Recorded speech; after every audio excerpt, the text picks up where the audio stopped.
falando a certa altura da criança que germina no seu ventre, porque uma das consequências da violação é que ela fica grávida e, portanto, trata-se de saber como é que Lucy vai agir perante isso.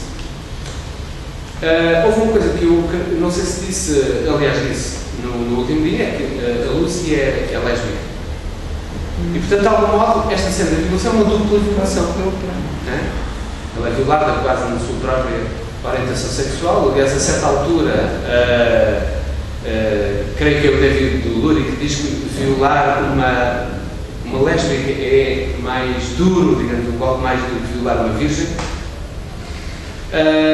E, portanto, tem uma determinada orientação sexual, é violada e, portanto, do ponto de vista da compreensão daquilo que é a nossa expectativa, que podia ser a nossa expectativa, podíamos dizer, bom, há todas as razões para ela recusar isso. Não querer lutar, fazer qualquer coisa, ir-se embora, etc. Mas não, ela há um determinado momento em que aceita ter a criança. Aceita prosseguir. E é como se houvesse aí uma espécie de, também, do ponto de vista ignorante, uma espécie de reconciliação com aquilo.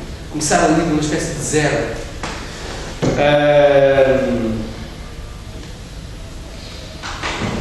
O que é que ela diz? Falando a certa altura da criança que já germina, digamos, no seu ventre, em resposta a uma pergunta do pai. O pai pergunta-lhe a certa altura: já amas a criança? E a Lucy responde, entre outras coisas, diz: hei de amá-la, o amor que lhes será.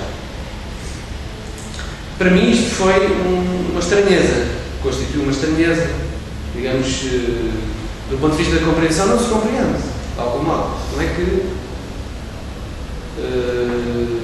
há essa resposta. Para nós, para o leitor, digamos, este amor é estranho, é um pouco estranho. Mas eu perguntava precisamente a partir daí se não haverá respostas que provêm do real, de um real sem lei, para o qual já não há ou ainda não há lei. Estávamos num contexto, toda a minha comunicação, tal como a comunicação do José Martinho, etc., foi num contexto em que, como vocês sabem, se trata de fazer uma interseção entre o direito e a psicanálise, e, portanto, de algum modo, pelo assunto da lei. Do ponto de vista da lei, de algum modo, este gesto parece também não ser muito compreensível.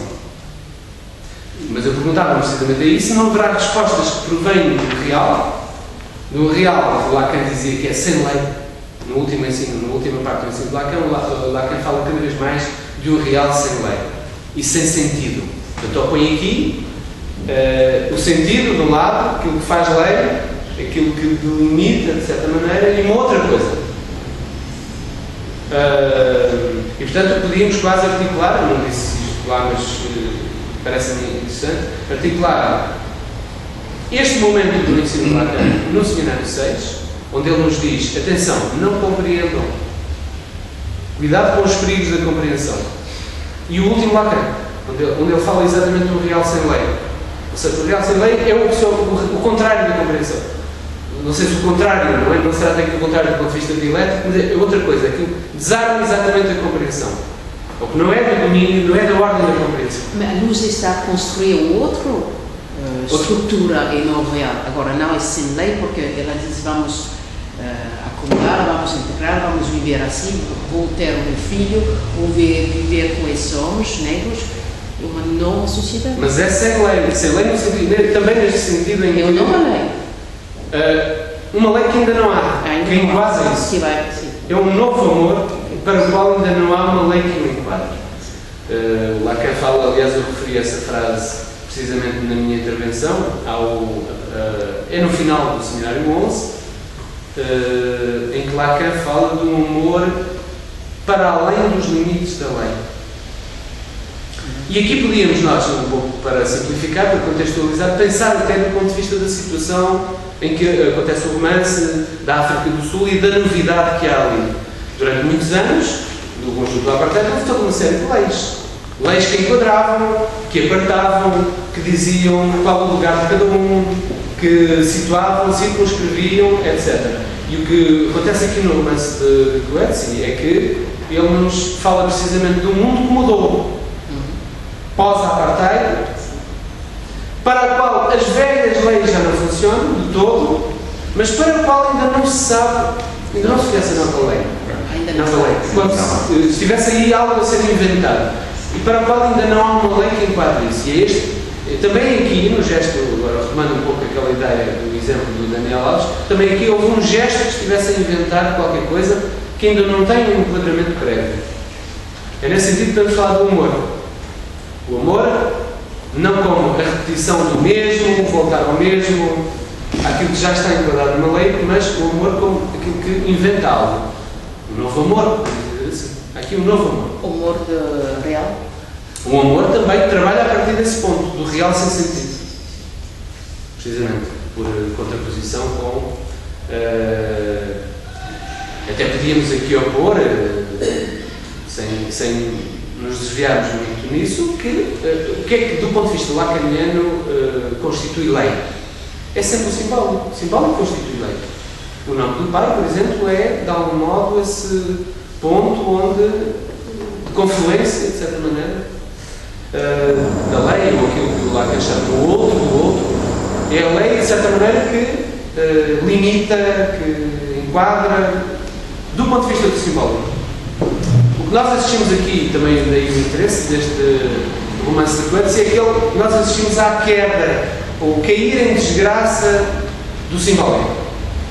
O nome, por exemplo, David Lurie, após o caso que tem com uma aluna, que eu falei no último dia, cai em desgraça, o nome dele, bom, anda pelas ruas da amargura, a honra, portanto, tudo isso que é do imaginário do simbólico, o Rui cai, está em queda. Portanto, este livro é o nome, Disgrace é o nome da grande queda que nós vamos assistir.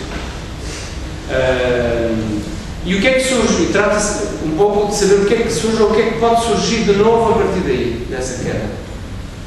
Quando isso entrou em queda, bom, podíamos pensar assim, o que é que nós fazemos aí? Acomodamos-nos, mesmo do ponto de vista daquela identificação aos cães, este devir animal, isto é muito importante, dava todo um outro tema e foi muito falado em diversas intervenções. Os animais, a presença dos animais, o que acontece aos cães, os cães, tudo o que lhes acontece, muito reveladores do que tem acontecido à nossa própria espécie, o ser humano, e essa identificação final, que é uma espécie de reconciliação. Mas não é só isso. Quer dizer, é como se houvesse uma delicada, a princípio uma espécie de, quase podíamos pensar, no conformismo, e por outro lado esta reação, esta tentativa de responder de outra maneira, já não pelo tipo conformismo, do sentido, da compreensão, etc., mas abrindo a via para uma outra coisa que ainda não existe. É isso que nos parece revelar também este novo amor, digamos assim. O amor tanto mais estranho, porque acontece após uma violação, portanto, acontece após uma situação muito complicada. Depois posso dizer aqui uma coisa, é o lema dos mitos do amor. Uma coisa é compreender a mistura, uma coisa é compreender a pessoa que gosta de ter supositórios no sítio certo, no sítio dele.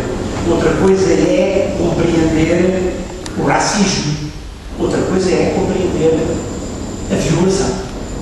Como é que essa Lucy diz ao pai aquilo que diz, está a notar que ela está a falar da violação ou está a falar do racismo? Ela está a falar de tudo. Ela está a falar ao pai. Está a falar exatamente de forma direta. Ela diz muitas vezes que percebeu, portanto, podíamos dizer que se formos pela via da compreensão, podíamos dar uma leitura, uma certa interpretação também do que aconteceu, como a condensação naquele momento de toda a história sul-africana. Como se os negros viessem não para roubar, mas para se vingar. Como se fosse ali a condensação de todo o ódio acumulado ao longo de décadas anteriores. Ok, isso é uma via, inclusivamente, há certas passagens do livro em que a Lucy fala disso, de sentir neles em toda essa raiva, todo esse ódio, tudo isso. Mas aqui há outra coisa, já não vai por esse caminho, não vai apenas por esse caminho. Aqui há a abertura de um novo, qualquer coisa que não está, porque pensar no ódio de uns contra os outros, um lado ao longo de décadas, ainda estar voltado para o passado, ainda estar enquadrado dentro daquilo que funcionou aí. Aqui é uma coisa que vai para a frente, vai para o futuro, tem a ver com o porvir. O que é que acontece? Há qualquer coisa que se realiza aqui. Até fiz uma diferença, porque um dos termos que é usado precisamente em Disgrace, nesta frase, é a Lucy dizer ao pai, you don't understand, tu não compreendes, portanto o termo understand. Ela não usa apenas este termo, aliás já discutimos muito isso noutro contexto, mas um dos termos é esse, you don't understand, não compreendes. E eu fiz uma oposição aqui entre os dois termos em inglês, o understand e o realize, para perceber um pouco a diferença, porque o understand é mais claro, tem a ver com compreensão, compreender ou não compreender. O realize já é mais ambíguo, tem a ver com perceber, por exemplo, qualquer coisa, também compreender pode ser mais amplo. Também como compreender é mais amplo, e também tem a ver com, se nós o lermos de uma certa maneira, com realizar, quer dizer, é outra coisa. Nós podemos entender isso pela via da compreensão, então qualquer coisa de real que acontece aqui. Sim. Realize. E toda a realização é singular. Tem de ser inventada por meio de um gesto, um ato contingente, que existe tanto no desarme, digamos assim, do jogador de futebol, como neste gesto, neste momento em que Lucy também nos desarma com o seu ato, o seu gesto. São, em todos os casos, gestos contingentes. O que é próprio da contingência? O Lacan falava da contingência como aquilo que cessa de não se escrever. Em um certo momento, qualquer coisa se inscreve, que não estava escrito. Mas não há nenhuma garantia que continue a se escrever sobre quanto tempo. Diferentemente, cessa de não se escrever. Ou não cessa de escrever. Não, contingente é o que cessa de não se escrever. Ou seja, há qualquer coisa que não acontecia e que de repente aconteceu. Por exemplo, no gesto do Daniel, aconteceu ali qualquer coisa. Alguma coisa se escreveu ali. No gesto da Lucy, a mesma coisa. Há qualquer coisa que se escreve aí. Mas não há nenhuma garantia como, por quanto tempo, não há nenhuma lei que enquadre isso. Por isso não há nenhuma garantia de quanto tempo é que aquilo se vai escrever. É o próprio do amor, digamos. Desse novo amor. Diferentemente daquilo que é o necessário. Até podemos fazer aqui uma diferença entre o necessário, que é aquilo que não cessa de se escrever, ou o impossível, aquilo que não cessa de não se escrever. Portanto, há aqui uma dimensão da contingência. Bom, só referi estes termos para situar um pouco melhor, mas o que eu queria, sobretudo, realçar é esta ideia de que o gesto, quer o gesto naquele exemplo do Daniel Alves, quer aqui na Lucy, trata-se, em todos os casos, de inventar qualquer coisa.